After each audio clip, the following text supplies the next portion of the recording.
I'm Victoria Jensen, 36, a self-made tech entrepreneur with a net worth of $500 million.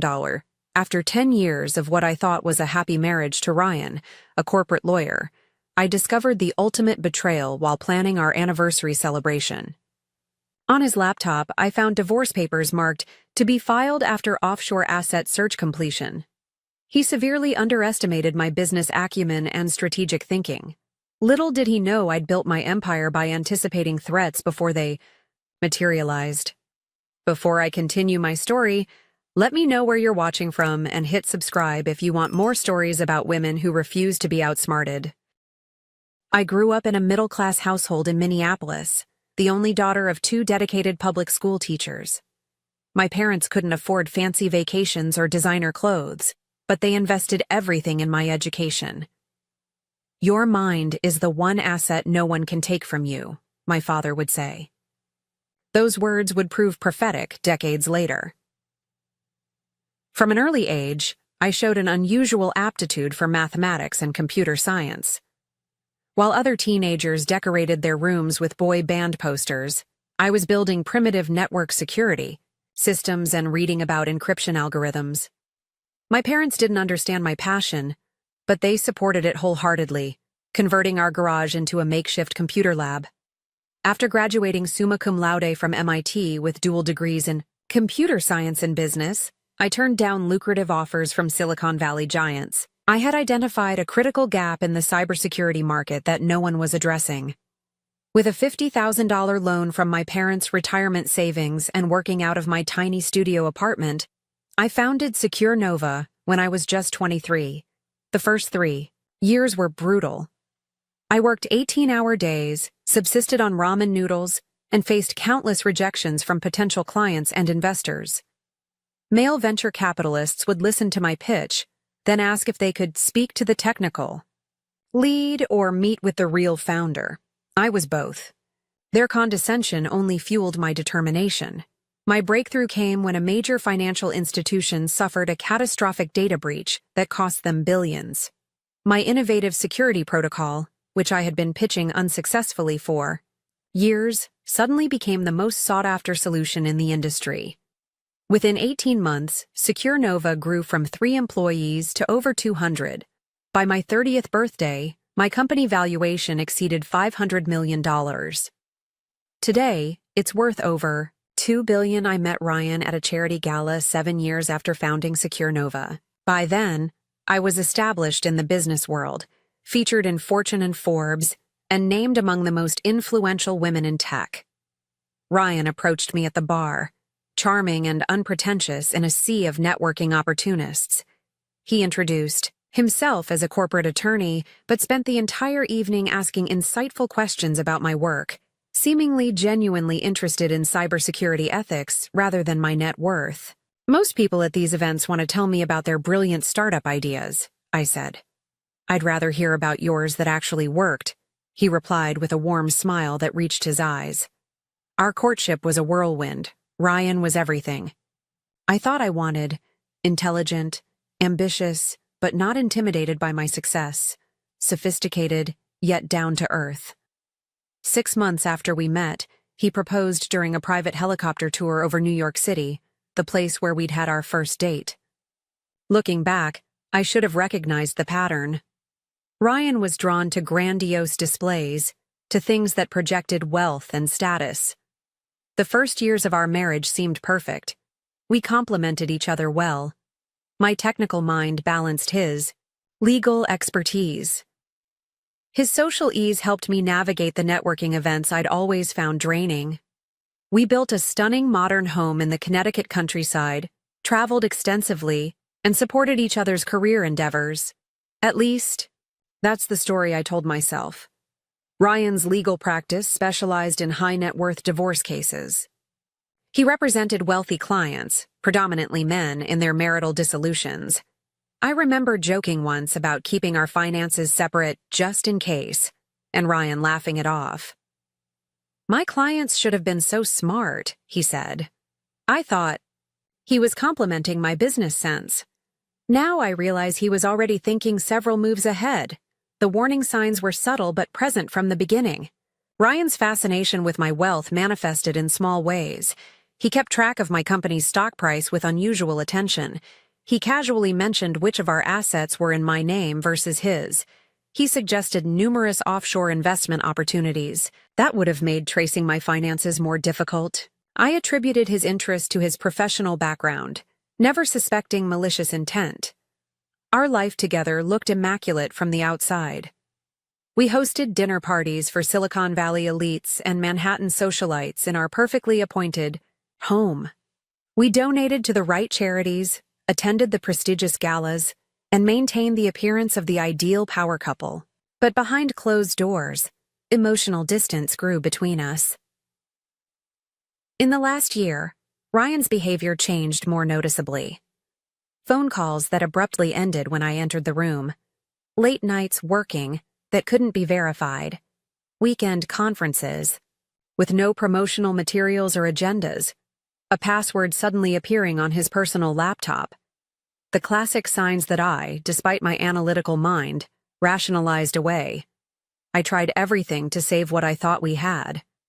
Planned romantic getaways, suggested couples therapy, evaluated my own behavior for flaws I could correct. All while Ryan assured me everything was fine, that his emotional withdrawal was just work stress.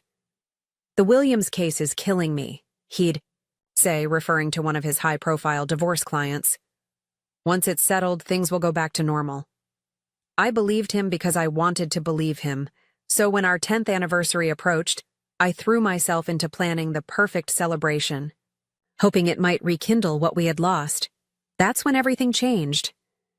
Ryan had left for what he claimed was an important 3-day business trip to Chicago. With the house to myself, I decided to use our home office to organize details for our upcoming anniversary. Our shared desktop computer was already running, the screensaver swirling with photos from our life together. The irony wasn't lost on me later. I moved the mouse, and the screen awakened to Ryan's email account. He had forgotten to log out, something he never did. My first instinct was to close it immediately. We had always respected each other's privacy. But a subject line in his inbox caught my eye. Offshore Asset Search Jensen Holdings. My company's name. My heart rate accelerated as ethical considerations battled with growing suspicion. I had never snooped in Ryan's private correspondence before. But why would anyone be conducting an asset search on my company? I clicked. The email was from a private investigative firm based in the Cayman Islands, known for helping wealthy individuals trace and document hidden assets. The message was brief but devastating. Progress report attached as requested. Will continue monitoring transfers from primary accounts to offshore entities. Require additional authorization for Singapore holdings. I felt physically ill as I opened the attachment. It contained a meticulous breakdown of my business holdings, including subsidiaries and investments I had deliberately kept private. Information about accounts I'd opened before our marriage. Valuation estimates for intellectual property owned by my company. Even preliminary analyses of potential points of vulnerability in my corporate structure. My trembling hands clicked through more emails.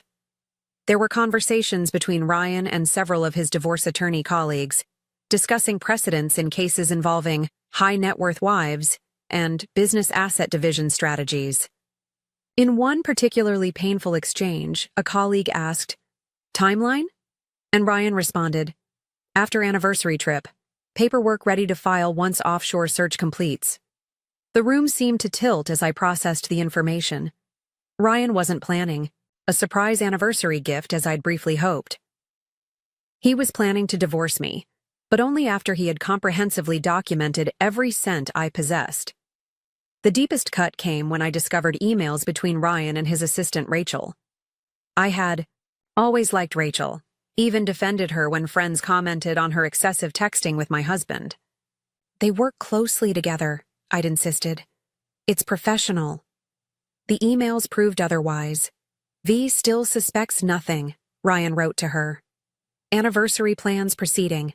Maldives confirmed. Private villa on the North Island. We'll tell her about us after filing, once assets are secured." Rachel's response: "Can't wait to see her face when she realizes she's funded our future together. That beachfront property in Maui is getting closer every day." I read their exchange 3 times, unable to comprehend the cold calculation. They weren't just having an affair. They were plotting to use my wealth to finance their future together. In a numb state, I clicked through more files and found the drafted divorce petition saved on the desktop. The creation date was 3 months ago. The to-be-filed date was marked for 1 week after our anniversary trip. The document included a claim to half of my company based on substantial contribution to its growth during the marriage, and despite Ryan never having played any role in my business. I sat motionless for hours, reading every email, every document, absorbing the full scope of the betrayal. The man I had loved, trusted, and supported for a decade had been methodically planning to strip me of everything I had built since long before I met him. The home office that had once felt like a shared space now seemed like an enemy command center. My initial reaction was pure, searing pain. The physical manifestation of heartbreak is real. My chest felt crushed under an unbearable weight. I sobbed, until no more tears would come, curled on the floor of the bathroom where Ryan wouldn't hear me if he unexpectedly returned. Then came waves of self-recrimination. How could I have been so blind? I ran a cybersecurity company, for God's sake. I protected multinational corporations from threats, yet I had failed to protect myself from the threat sleeping beside me every night. The humiliation burned almost as badly as the betrayal. Ryan and Rachel laughing behind my back, his colleagues knowing about the planned divorce before I did. The inevitable business press coverage when the tech world discovered that the brilliant Victoria Jensen had been outwitted in her own home. After the emotional tsunami came the stillness of shock. I moved through the house like a ghost, touching photographs of our wedding day, vacation souvenirs we'd collected, books we had read together, every happy memory now poisoned with doubt. Had any of it been real? Had he ever loved me at all? Or had I been a 10-year investment strategy for him from the beginning? I didn't eat or sleep that night. By morning, something within me had fundamentally changed. The devastated woman on the bathroom floor was gone. In her place stood someone colder, sharper, more focused than I had ever been. People often said I built my business with unusual strategic foresight. Now, that same analytical mind turned toward a different problem: how to protect what was mine. Ryan had made a critical miscalculation. He thought he knew everything about my business and assets because he had access to our home, my casual conversations, my unguarded moments. But he had fundamentally underestimated both my intelligence and my capacity for self-preservation when threatened. He was about to learn a costly lesson about the woman he had married. By sunrise, grief had hardened into resolve. I picked up my phone and made a call to the one person I knew I could trust implicitly. "Marcus," I said to my childhood friend and current CFO, "we need to talk, not at the office, and tell absolutely no one." Marcus arrived at a small cafe 30 miles from our usual spots, selected specifically because Ryan would never think to look for me there. As my oldest friend and the chief financial officer of Secure Nova, Marcus was the only person who had complete knowledge of my business affairs and personal finances. I had hired him right after my company's initial success, trusting his financial brilliance and unwavering loyalty. His expression grew increasingly grim as I methodically laid out everything I had discovered. When I finished speaking, he sat in stunned silence before saying, "I never liked him, but even I didn't think he was capable of this." "I need your absolute discretion," I said. "No one at the company can know what's happening. Not yet." Marcus nodded, then surprised me with his next words. "Ryan's been making inquiries, Vic, through backdoor channels, about your Cayman and Swiss accounts." "What? When?" "3 months ago." "I thought it was strange but assumed you had authorized it. He implied you were considering a complex tax strategy and needed information." My blood ran cold. The betrayal was even more extensive than I had realized. "There's more." Marcus hesitated. Our security team detected unusual access patterns to your company email about 2 months ago. The IP address traced back to your home network. The pieces clicked into place. Spyware on my devices? We quietly replaced your work laptop and phone as a precaution, citing a system-wide upgrade. I didn't want to worry you without evidence. I took a deep breath, processing this new information. Ryan hadn't just been planning divorce. He had been actively spying on me, potentially accessing sensitive corporate communications. This wasn't just personal betrayal, but potentially corporate espionage. Marcus and I spent the next 4 hours in that cafe, developing what would become my counter-strategy. By mid-afternoon, we had moved to a private conference room in an attorney's office in a different city. By evening, we had assembled a small team of the most discreet professionals. Patricia Winters, the best divorce attorney in New York, who happened to be a woman Ryan had once disparaged as too aggressive. James Chen, my personal financial advisor who had structured my original business holdings, and Eliza Montgomery, a digital forensics expert from my company's advanced security division. I needed to protect my assets without appearing to react to knowledge I wasn't supposed to have. Any obvious movement of funds or corporate restructuring immediately after Ryan's business trip would alert him that I had discovered his plan. Patricia advised me on the legal framework. Connecticut is an equitable distribution state, not a community property state.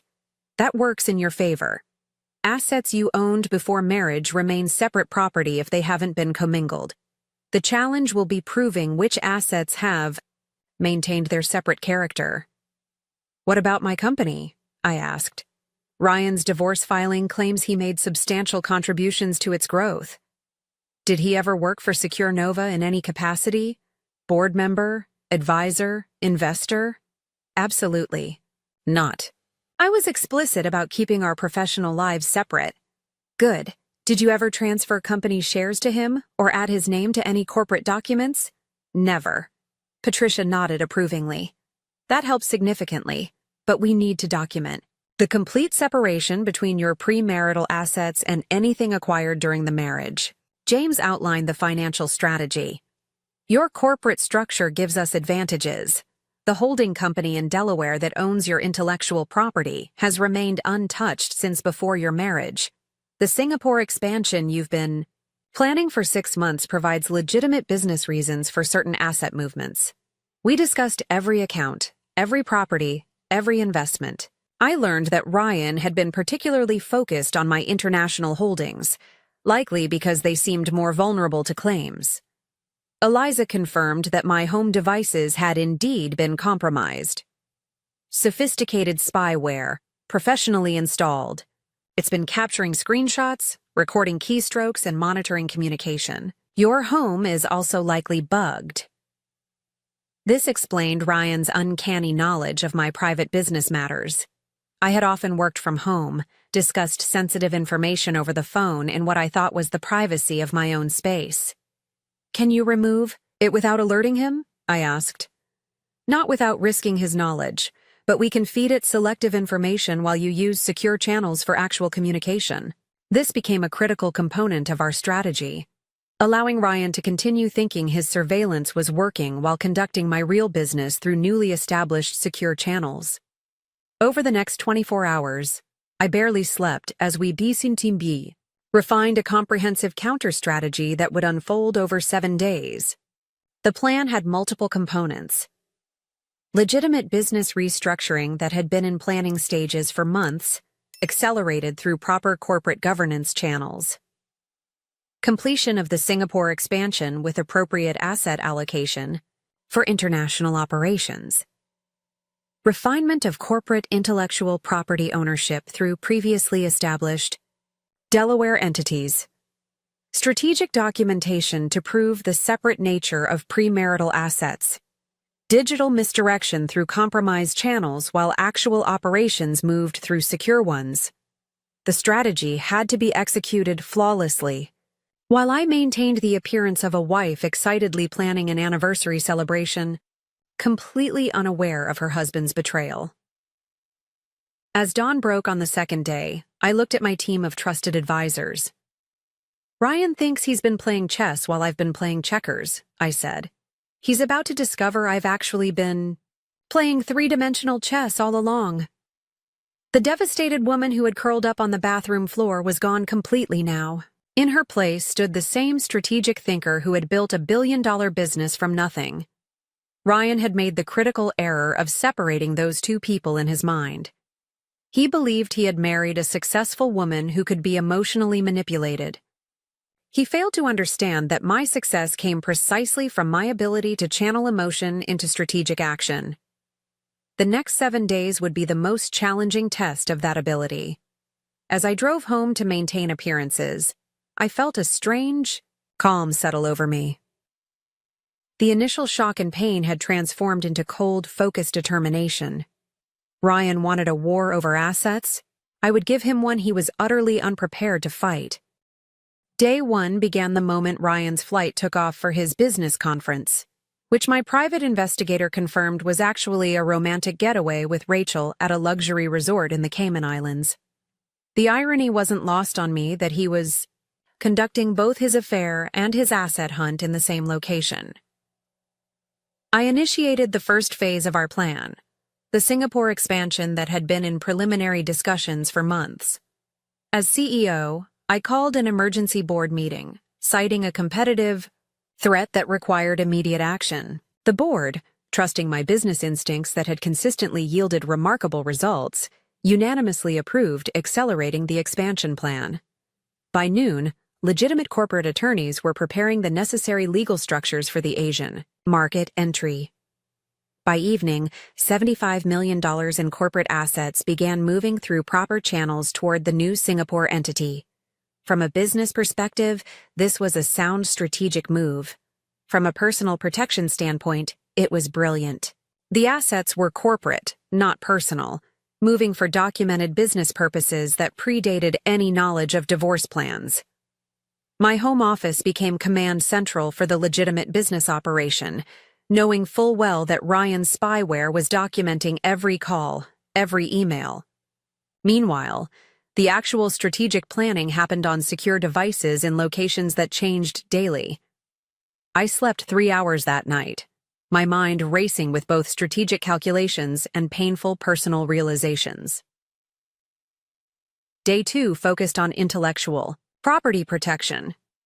SecureNova's value resided primarily in its proprietary algorithms and security protocols. James and the legal team worked with the patent attorneys to formalize and strengthen the documentation, showing that these assets belonged to the Delaware holding company established 4 years before I met Ryan. We're not moving anything, Patricia emphasized. We're documenting what has always been true but could be contested without proper paper trails. That afternoon, I maintained appearances by calling Ryan and enthusiastically discussing anniversary plans. Each word felt like glass in my mouth. I can't wait to surprise you, he said, his voice warm with practiced affection. I'm sure it will. Be unforgettable, I replied, thinking how true that statement would prove to be. Day 3 brought the most complex phase, properly documenting the growth trajectory of assets I had owned before marriage. James and his team worked tirelessly, tracing the organic growth of investments, the natural appreciation of properties, and the reinvestment of premarital assets into new ventures. The key is showing that the $500 million isn't just some number that appeared during the marriage, James explained. It's the natural documented evolution of assets you brought in as separate property. Meanwhile, I conducted normal business operations, approved routine transactions, and continued anniversary preparations. The cognitive dissonance was staggering. In one moment, I was selecting a sentimental gift for a husband who was betraying me. In the next, I was reviewing complex financial structures designed to protect me from that same man. The emotional toll began to show. I lost weight, developed insomnia, and caught myself staring blankly at walls. But underneath the personal trauma, my strategic mind remained laser-focused. Day 4 centered on real estate holdings. Ryan had been particularly interested in our vacation properties in Aspen, Martha's Vineyard, and Hawaii. All three had been purchased with my premarital funds, but had appreciated significantly during our marriage. He'll claim that appreciation occurred during the marriage and is therefore marital property, Patricia warned. Through careful financial archaeology, we documented that improvements to these properties had been paid for exclusively from accounts containing only my separate property. Any appreciation could thus be attributed to my separate investments rather than marital effort. I also discovered something disturbing. Ryan had been photographing documents in my home office safe when I wasn't there. The safe contained old financial statements and property deeds. What he didn't know was that these weren't my only copies, and more complete documentation existed in secured locations. Day 5 brought a critical phase: trust restructuring. Before our marriage, I had established several trusts for tax planning purposes. Ryan knew about their existence but not their specific terms. Working with my original trust attorney, we reviewed the structures to ensure they remained ironclad against potential claims. The timing works in your favor, the attorney noted. These were established well before marriage with no contributions during the marriage. His claim to them is minimal at best. That evening, my private investigator reported that Ryan had extended his business trip by 2 days. Rachel had been seen shopping for beachwear and formal evening attire, suggesting they were enjoying their pre-divorce celebration in style. The knife twisted deeper, but I channeled the pain into even more determined action. Day 6 involved securing personal items of financial and sentimental value. While completely legal, this was perhaps the most emotionally difficult task. I carefully inventoried family heirlooms, documented gifts from before our marriage, and moved irreplaceable items like my grandmother's jewelry to a secure location. I wasn't hiding these things, merely protecting them from potential dispute. While doing this, I discovered love letters Ryan had written during our early relationship. Reading them now was like glimpsing an alternate universe where his declarations of eternal devotion had been sincere. I placed them in a separate box labeled Evidence of Intent, knowing they might prove useful in demonstrating the stark contrast between his promises and his actions. Day 7, the final day before Ryan's return, was devoted to comprehensive documentation. Every transaction, every corporate decision, every asset protection measure undertaken in the previous 6 days was meticulously recorded with appropriate justifications that had nothing to do with impending divorce.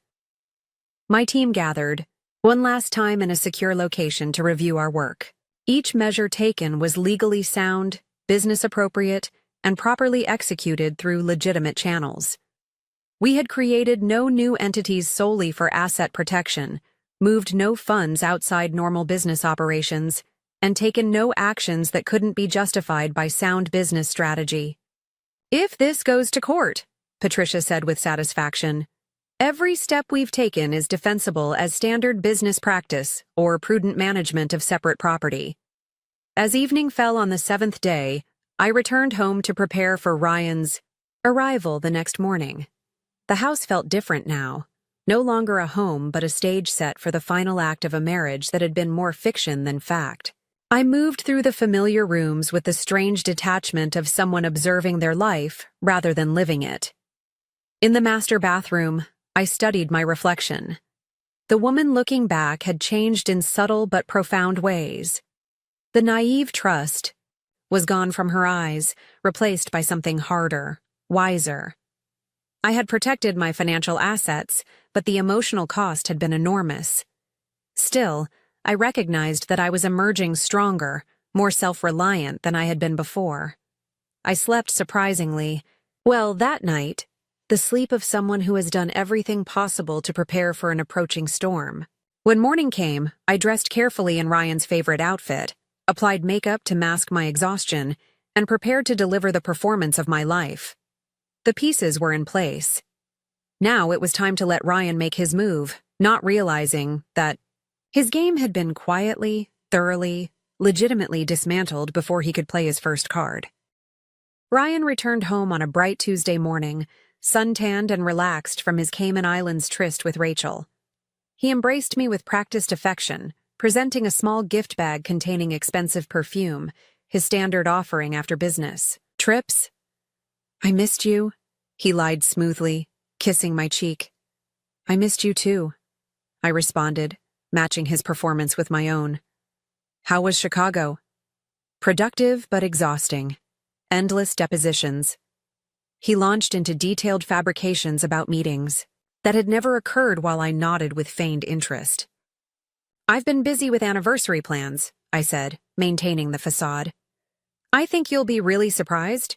His eyes gleamed with what I now recognized as calculation rather than love. Actually, I have a surprise for you too. I've booked us a second honeymoon in the Maldives. This was it, the trip mentioned in his emails, where he planned to inform me of the divorce after ensuring his asset hunt was complete. The perfect location, isolated, international, and ideal for serving divorce papers while minimizing immediate repercussions. The Maldives! That sounds incredible, I exclaimed with manufactured excitement. When do we leave? Next week. Private. Villa on the North Island. Complete seclusion. The double meaning in his words was obvious now that I knew his plan. For the next 3 days, we performed the grotesque dance of a married couple planning a romantic getaway, while one secretly prepared to destroy the other. I selected tropical outfits, discussed excursions we would never take, and researched restaurants we would never visit together. Each evening, Ryan made mysterious phone calls from his car or during neighborhood walks. My security team confirmed.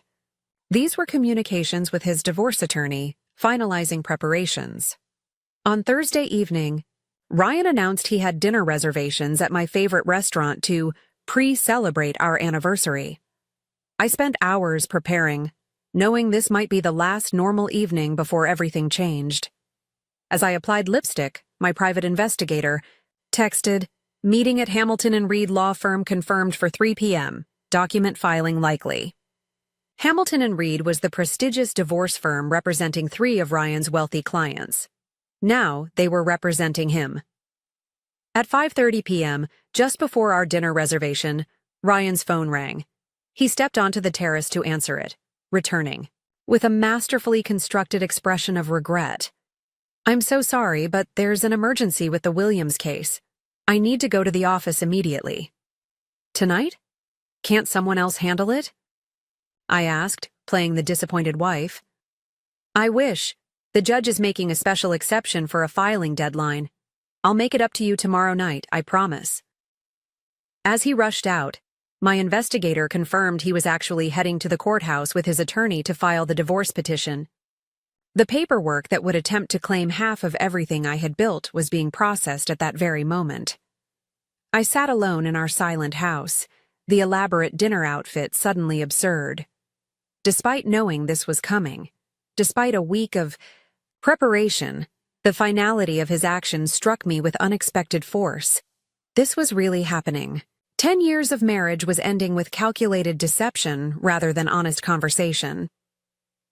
The formal notification arrived the next morning via courier. I made sure the security cameras captured my shocked reaction as I accepted the envelope.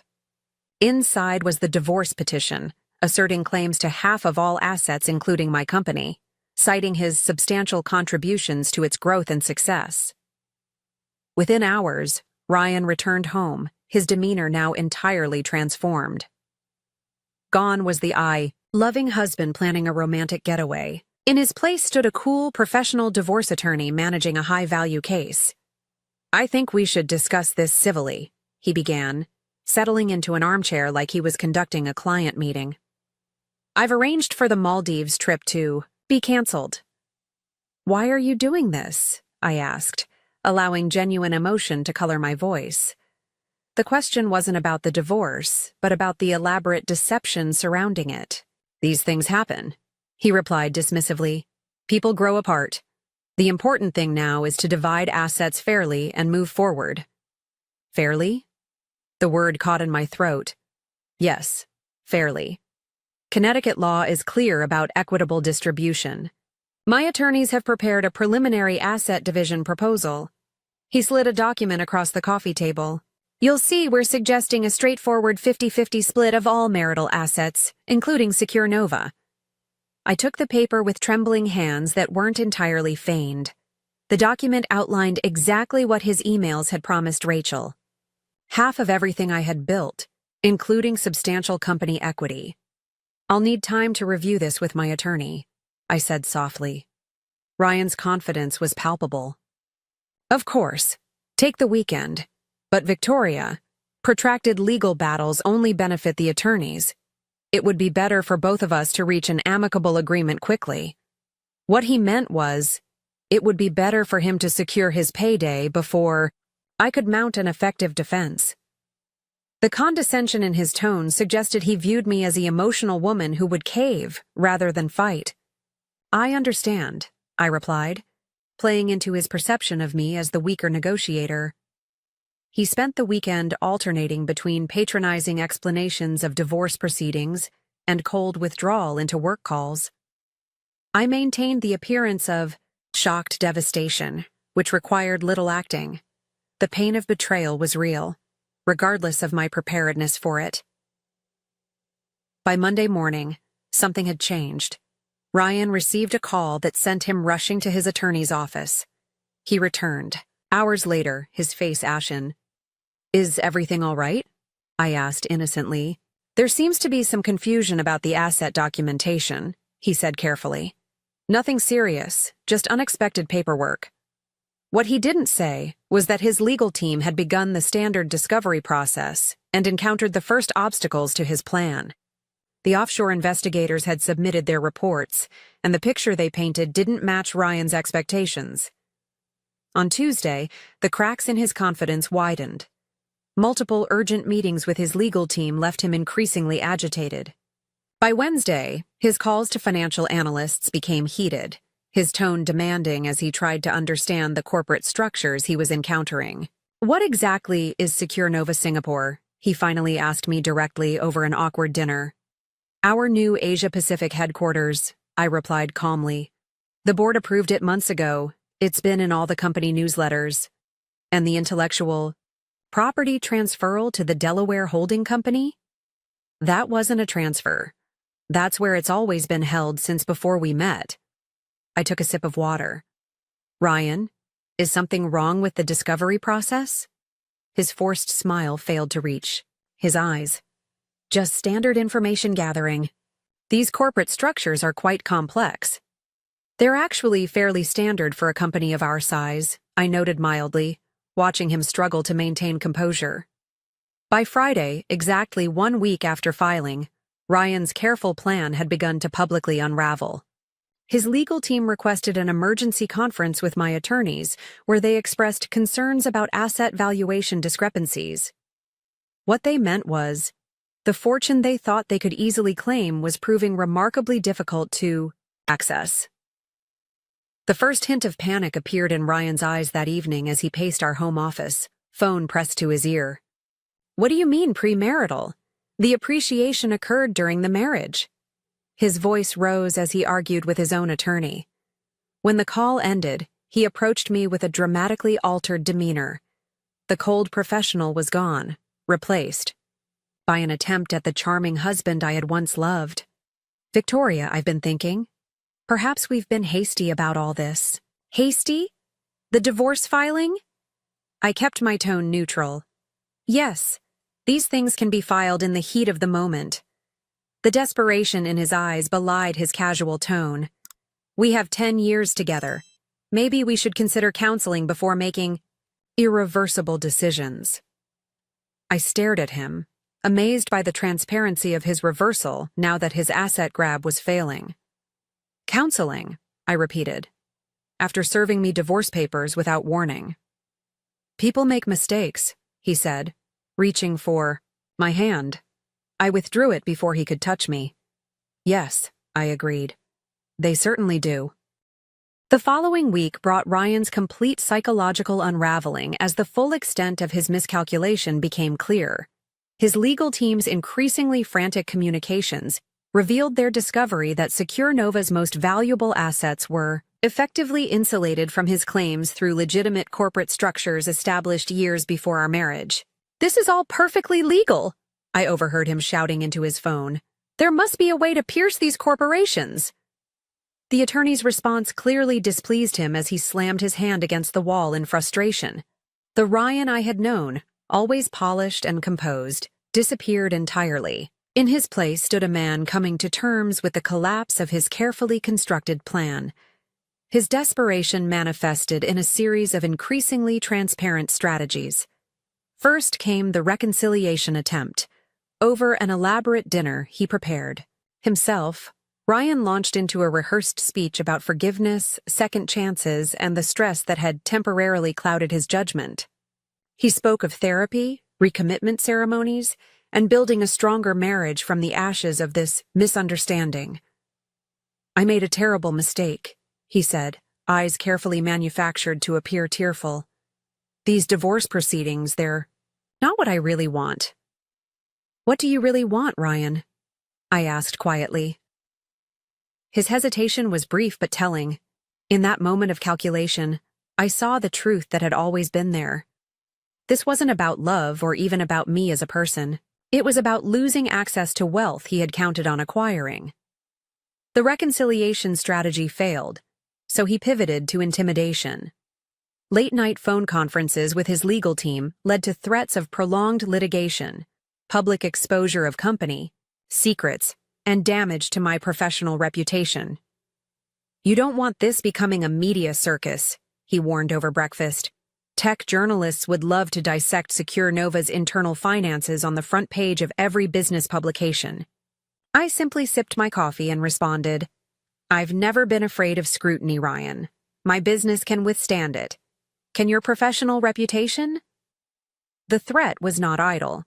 As a divorce attorney who had built his practice on discretion and results, a high-profile failure in his own divorce would be devastating, especially if certain documents regarding his planned deception became public. When intimidation failed, Ryan attempted financial maneuvering. I discovered him in the home office at 3 a.m., attempting to access accounts associated with our joint properties. Security measures I had implemented prevented his success, but the intention was clear. His next move was attempting to claim that my recent business decisions constituted divorce planning and were therefore improper asset protection. His legal team filed an emergency motion claiming I had deliberately moved assets in anticipation of divorce. This strategy backfired spectacularly when my attorneys produced board meeting minutes, business plans, and international market analyses, dating back 18 months, all demonstrating that every corporate action had legitimate business purposes unrelated to our marital status. The Singapore expansion was approved unanimously by the independent board, my attorney explained to the judge. All corporate actions followed standard governance procedures, with proper documentation and legitimate business justification. The judge denied Ryan's emergency motion, dealing another blow to his rapidly disintegrating case. As legal defeats accumulated, Ryan's behavior became increasingly erratic. He alternated between rage, artificial affection, and despondent withdrawal. During one particularly volatile evening, he accused me of having planned this counterattack all along. "You knew, didn't you?" he shouted, pacing our living room like a trapped animal. "You knew and you set me up." "Knew what, Ryan?" I asked calmly. "That you were planning to divorce me? That you had investigators hunting for my assets? That you were having an affair with Rachel while plotting to take half my company?" The color drained from his face as I continued. "Or perhaps you mean, I knew that you installed spyware on my devices and bugs in our home to gather financial information?" His shock at my knowledge was genuine. "How long have you known?" he whispered. "Long enough to understand exactly who you are," I replied. The final collapse of Ryan's case came when my legal team submitted evidence of his systematic deception, including the emails with Rachel and the offshore investigators. What had begun as his offensive strategy to claim my assets transformed into a desperate defense against potential professional misconduct charges. His law partners, concerned about reputation damage to their firm, called an emergency meeting. By the following Monday, Ryan's professional standing was in freefall. 3 major clients had withdrawn their cases from him. The partners asked him to take a leave of absence. The legal community, which had once respected him as a skilled divorce attorney, now viewed him as an object lesson in hubris and failure. In a last desperate attempt, Ryan showed up at my office unannounced, causing a scene in the reception area, until security was called. "You've destroyed everything I worked for," he shouted as he was escorted out. 10 years of marriage, and this is how you repay my love? The irony of his claiming love as his motivation after his calculated betrayal might have been amusing if it weren't so pathetic. Employees who witnessed the outburst were shocked, having always known Ryan as the charming, supportive husband who appeared at company functions. That evening, sitting alone in the home office where I had first discovered his betrayal, I found a strange sense of peace settling over me. The man I had loved had never really existed. The marriage I had valued had been, at least for him, a long-term investment strategy rather than an emotional commitment. The pain remained, but its quality had changed. It was no longer the acute agony of fresh betrayal, but the duller ache of accepting a difficult truth. I had built a business by seeing reality clearly and responding strategically. Now I had applied those same skills to my personal life, with equally effective results. 1 month after filing for divorce, Ryan accepted a settlement that recognized the separate nature of my premarital assets, including Secure Nova and its subsidiaries. He received a fair portion of jointly acquired property, but nothing close to the fortune he had planned to extract. His career in tatters, his affair with Rachel exposed and subsequently ended when the financial prospects dimmed, he relocated to Chicago to attempt to rebuild his professional life. The last time I saw him was at the final settlement signing. He looked older, diminished, the confident gleam gone from his eyes. As we exited the attorney's office, he caught my arm gently. "For what it's worth," he said quietly. "There were times when it was real for me too." I studied his face, searching for truth in a man who had made deception his art form. The sad thing is, I'll never know if that's true, and that's entirely your doing. I walked away without looking back, feeling lighter with each step, shedding the weight of false love and betrayal. Ahead lay uncertainty, but also freedom and the knowledge that I had faced the worst kind of personal betrayal and emerged not just financially intact, but emotionally stronger. 6 months after the divorce was finalized, I stood at the window of my new penthouse overlooking Central Park. The spring evening bathed the city in golden light, and for the first time in over a year, I felt genuinely at peace. The legal battles were behind me. Secure Nova continued to thrive, our Singapore expansion exceeding revenue projections by 30%. More importantly, I had begun the process of rebuilding my personal life from the ground up. The journey hadn't been easy. After the initial victory of protecting my assets came the harder work of emotional recovery. I found a skilled therapist who specialized in betrayal trauma, someone who didn't minimize the psychological impact of discovering a decade-long relationship had been in many ways a calculated deception. Recovery isn't linear, Dr. Levine reminded me during our weekly sessions. Some days you'll feel strong, other days the grief will hit unexpectedly. She was right. I would go weeks feeling empowered, then break down in tears when finding an old photograph or receiving a wedding invitation. The betrayal had shaken my fundamental ability to trust, not just romantic partners, but my own judgment. I built a security company, I told Dr. Levine during one particularly difficult session. My entire career is based on identifying and preventing threats. How did I miss this? Because professionally, you expect threats, she replied. Personally, you expected love. Those are fundamentally different mindsets. Gradually, I reconnected with friends I had neglected during my marriage. Ryan had subtly isolated me from my support network, another red flag I had missed. My college roommate Sophia flew in from Seattle and stayed for 2 weeks, filling my evenings with laughter I had forgotten I was capable of experiencing. My parents, now retired and living in Florida, visited monthly. Their steadfast support reminded me that genuine love without hidden agendas did exist. "We always thought he was too polished," my father admitted one evening. "But we wanted to believe he made you happy." The healing process included physical changes as well. I renovated the Connecticut house where Ryan and I had lived, donating most of the furniture and creating an entirely new space that held no memories of our life together. Eventually, I sold it to a young family and bought the Manhattan penthouse, wanting a fresh start in an environment untainted by betrayal. My focus on business had always been intense, but now it became my primary outlet for creative energy. Secure Nova launched a revolutionary security protocol that earned industry-wide acclaim. We expanded into new markets, hired brilliant young programmers, and continued building something meaningful and lasting. 3 months after the divorce, I established the Financial Literacy Foundation for Women, dedicating $20 million to helping women achieve financial independence. The foundation offered education about investment strategies, business development, and most importantly, financial self-protection within relationships. Financial control is often the invisible leash in toxic relationships, I explained during the foundation's launch event. Breaking that leash begins with knowledge. Speaking publicly about my experience was terrifying but ultimately healing. Without naming Ryan or sharing humiliating details, I incorporated elements of my story into discussions about financial autonomy. The response was overwhelming. Women approached me after each talk, sharing similar experiences or thanking me for making them more aware of potential vulnerabilities.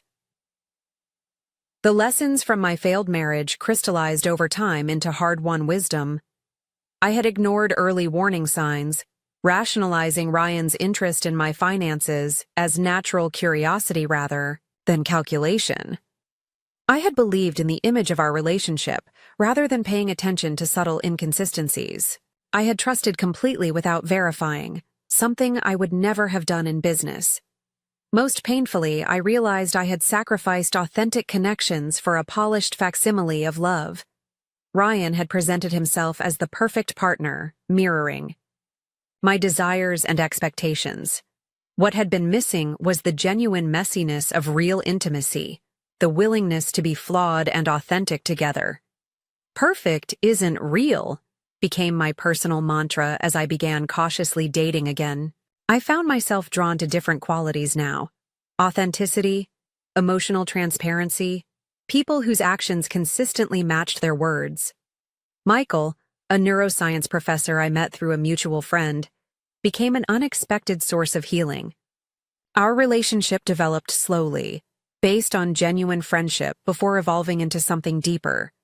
His straightforward nature and complete lack of interest in my financial status were refreshing.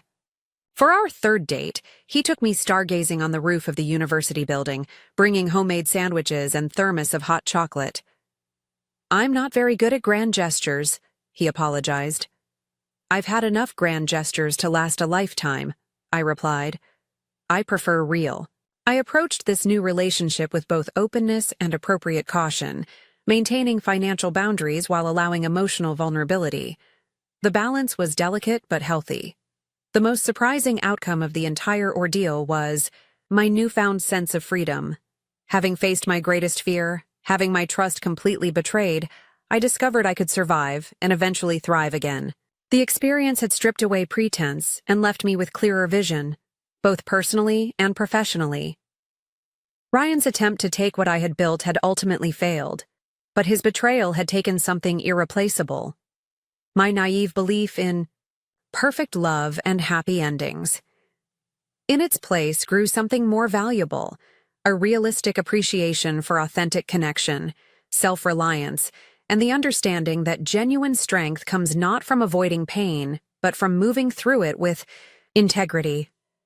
News of Ryan eventually reached me through mutual acquaintances. His professional rehabilitation had been partial at best. No prestigious firm would hire him after the scandal, forcing him to establish a small private practice handling minor cases. Rachel had left him for a hedge fund manager shortly after. Our divorce was finalized. The beachfront property in Maui they had planned to purchase with my money remained a dream unrealized. I felt no satisfaction in his downfall, only a distant sadness for the waste of potential. The man had been brilliant in his field, charming when he chose to be, capable of so much more than deception. His decision to build his future on betrayal rather than authentic achievement had cost him everything he truly valued: status, recognition, and professional respect. The lesson in his fate was clear. Shortcuts to wealth built on deception eventually collapse. Sustainable success, whether in business or relationships, must be built on genuine value and integrity. Today, as I prepare to take Secure Nova public with a projected valuation of $4 billion, I reflect on the journey that brought me here. The Takusai company continues to thrive not because of shortcuts or deception, but because we built something of genuine value, solving real problems with innovative solutions. My personal life follows the same philosophy now, valuing authentic connection over perfection, transparency over polished illusion. The betrayal that once seemed like the end of my world became instead a painful but necessary awakening, teaching me to trust my instincts, verify what matters, and build security into every aspect of my life without sacrificing openness to genuine connection. For those of you watching who might be facing your own betrayals or challenges, remember that the darkest moments often contain the seeds of unforeseen growth. Trust can be rebuilt, but wisely this time. Success is sweetest when it's earned through genuine effort rather than manipulation. And sometimes, the collapse of what you thought you wanted makes space for what you truly need. Have you ever had to restart your life after betrayal? What helped you move forward? Share your stories in the comments below. If this story resonated with you, please hit like and subscribe for more insights on resilience and renewal. Thank you for joining me on this journey, and remember that your worth is never determined by someone else's ability to recognize it.